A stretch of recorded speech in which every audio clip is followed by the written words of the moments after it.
Welcome back to my channel. അപ്പോൾ ഇന്ന് ഞാൻ വന്നിരിക്കുന്നത് അടിപൊളി ഒരു ഷേരി ഫിഷ് പൊള്ളിച്ചതായിട്ടാണ്. അപ്പോൾ അതെങ്ങനെയാണെന്ന് നോക്കാം. അതിനായിട്ട് കുറച്ച് മസാല പ്രിപ്പയർ ചെയ്യാം.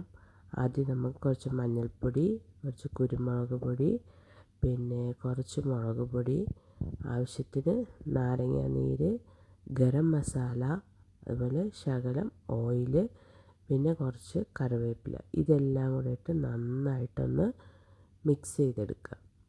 നല്ലപോലെ മിക്സ് ചെയ്യുക. പിന്നെ ഇതിൽ നമുക്ക് വേണമെങ്കിൽ കുറച്ച് പെരിഞ്ജീരകപ്പൊടി കൂടി ചേർത്ത് കൊടുക്കാം. എന്നിട്ട് നമുക്ക് ഈ മിക്സ് നേരെ നമ്മുടെ ഷേരി ഫിഷ് വൃത്തിയാക്കി വെച്ചിരിക്കുന്നതിലേക്ക് നല്ലപോലെ പുരട്ടി കൊടുക്കുക.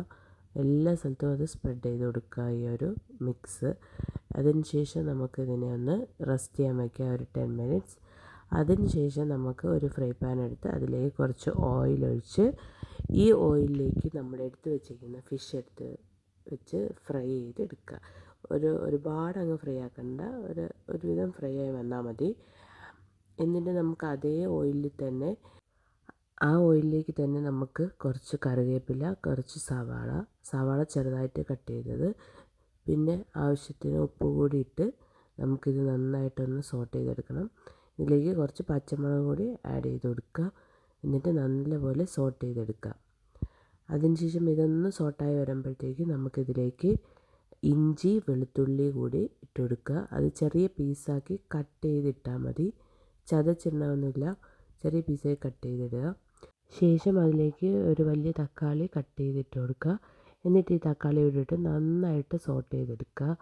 എന്നിട്ട് ഈ തക്കാളി ഒന്ന് നല്ലപോലെ ഒന്ന് വഴണ്ട് വരുമ്പോഴത്തേക്കും അതിലേക്ക് ആവശ്യത്തിനുള്ള പൊടികൾ ചേർത്ത് കൊടുക്കാം. അതിലേക്ക് ഞാൻ ആദ്യം ചേർത്തത് പെരിഞ്ജീരകവും കുരുമുളകും കൂടെ ഒരുമിച്ച് പൊടിച്ച പൊടിയാണ്. അതും കുറച്ച് കായപ്പൊടിയും പിന്നെ കുറച്ച് ഗരം മസാല പൊടിയും കൂടെ ചേർത്ത് നന്നായിട്ട് മിക്സ് ചെയ്തെടുത്തു. എന്നിട്ട് ഈ പൊടിയുടെ പച്ച മണമൊക്കെ മാറുമ്പോഴത്തേക്കും അതിനകത്തേക്ക് ഞാൻ കുറച്ച് തേങ്ങാപ്പാൽ ചേർത്ത് കൊടുക്കുക. ഈ തേങ്ങാപ്പാൽ നിങ്ങൾക്ക് വേണമെങ്കിൽ ഇപ്പോഴും ചേർക്കാം, ഇല്ലയെന്നുണ്ടെങ്കിൽ ഫിഷ് പൊള്ളിക്കുന്ന സമയത്ത് ഫിഷിൻ്റെ മുകളിലേക്ക് ഒഴിച്ച് പൊള്ളിക്കാൻ വയ്ക്കാം. ഞാനിപ്പോൾ ചേർത്ത് നന്നായിട്ടൊന്ന് സോട്ട് ചെയ്തെടുത്തു. തീ ഓഫ് ചെയ്തു. അതിനുശേഷം ഇനി നമുക്ക് ഇപ്പോൾ നമ്മളെ മസാല റെഡിയായി. ഇനി നമുക്ക് പൊള്ളിക്കാൻ റെഡിയാക്കാം. അതിനായിട്ട് ആദ്യം ഒരു വാഴയില ഒന്ന് വാട്ടിയെടുക്കുക. അതിലേക്ക് നമ്മൾ പ്രിപ്പയർ ചെയ്ത മസാല വെച്ച് കൊടുക്കുക. അതിനകത്തേക്ക് നമ്മൾ ഫ്രൈ ചെയ്തെടുത്ത ആ ഒരു ഫിഷ് വെച്ച് കൊടുത്ത് അതിൻ്റെ മുകളിലേക്ക് പിന്നെ നമ്മൾ മസാല ഈ ഫിഷിന് മുകളിലേക്ക് ഫുള്ളായിട്ട് സ്പ്രെഡ് ചെയ്ത് കൊടുക്കുക. അതിനുശേഷം അതിന് മുകളിലേക്ക് നമ്മൾ കുറച്ച് നാരങ്ങ നീര് കൂടി ഒഴിച്ചു കൊടുക്കുന്നുണ്ട്. ശേഷം നമുക്ക് ഈ ഒരു ഫിഷിനെ ഫുള്ളായിട്ട് ഈ വാഴയില വെച്ച് കവർ ചെയ്ത് എടുക്കാം.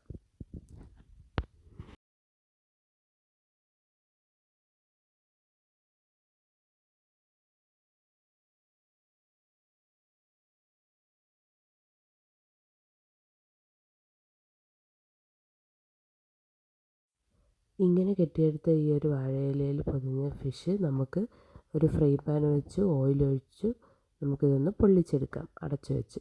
എന്നിട്ട് ഒരു 5-10 മിനിറ്റ് കഴിയുമ്പോൾ ഒന്ന് മറിച്ചിട്ട് കൊടുക്കുക. പിന്നെ അതുപോലെ തന്നെ അടുത്ത സൈഡും ഇതുപോലെ ഒരു 5 to 10 മിനിറ്റ്സ് ആകുമ്പോൾ മറിച്ചിട്ട് കൊടുക്കുക. അപ്പോൾ അതാ നമ്മുടെ ഫിഷ് പൊള്ളിച്ചത് റെഡിയായി. ഇനി നമുക്കിത് ഓപ്പൺ ചെയ്ത് നോക്കാം. അപ്പോൾ എല്ലാവരും ഇതൊന്ന് തയ്യാറാക്കി നോക്കുക. നല്ല ടേസ്റ്റിയാണ്, ഉണ്ടാക്കാനും വളരെ എളുപ്പമാണ്. അപ്പോൾ എല്ലാവരും തയ്യാറാക്കി നോക്കുക. തയ്യാറാക്കിയിട്ട് ഫീഡ്ബാക്ക്സ് കമൻസിലൂടെ അറിയിക്കുക. അപ്പോൾ നെക്സ്റ്റ് നല്ലൊരു വീഡിയോ ആയിട്ട് വരുന്നത് വരെ എല്ലാവർക്കും ബായ്.